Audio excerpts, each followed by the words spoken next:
Hello mga kababayan. So guys, ang latest ay nahuli si dating Colonel Roy Nagarma sa California kasi nga daw canceled na yung kanyang visa.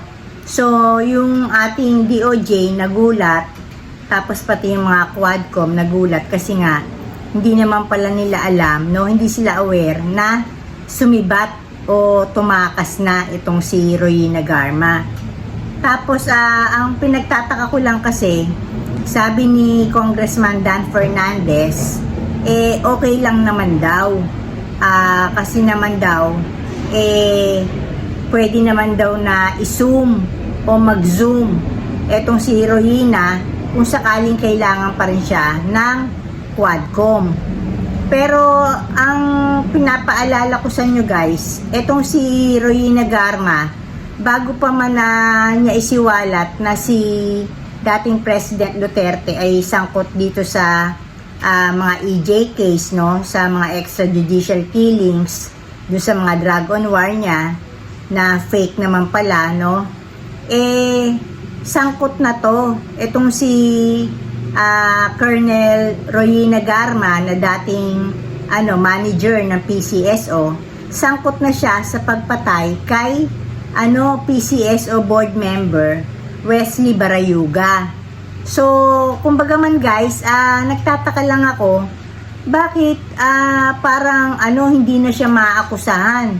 Lumalabas parang sa inabahaba ng hearing dito sa Quadcom na sinasabi naman na involved nga tong si Colonel Roy Nagarma sa pagkakapatay kay Barayuga,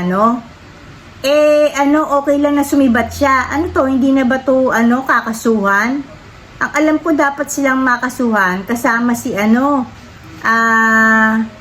Leonardo, di ba? Dalawa sila eh. So, kung parang okay lang na nandoon o tumakas o umalis si Roy Nagarma, lumalabas, wala palang kwenta tong mga hearing sa Quadcom. Kasi, hindi rin naman pala nila kakasuhan tong si Roy Nagarma tungkol sa pagkakapatay kay Barayuga. So, ano ba ito? Parang teleserye na dahil humaba na ng humaba, nawala na yung substance, na hindi na nalimutan na yung unang chapter na sangkot tong si Roy Nagarma sa pagkakapatay kay Barayuga. Hindi tama na isusum na lang siya. Kasi kailangan siyang makasuhan eh. At yun ay murder yun. Kasi lumalabas, premeditated yun, binalak talaga, pinag-aralan, paano mapatay si Barayuga. Hindi pwedeng nakasum lang siya, ikukulong. Paano siya makukulong kung naka-escape na siya sa Pilipinas, di ba?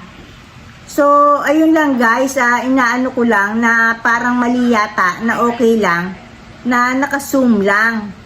Etong si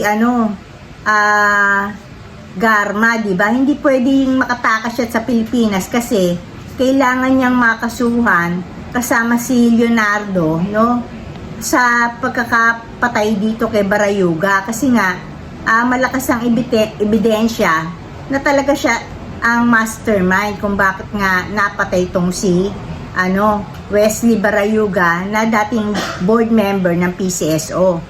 Na ang naman pinaka manager ng PCSO noon ay itong si Roy Nagarma, kung saan merong conflict silang dalawa. Yun ang pagkakaalam ko doon sa mga hearings.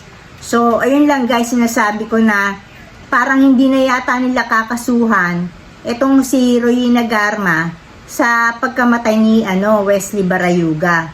So dito na ako guys, and blessings everyone. Bye!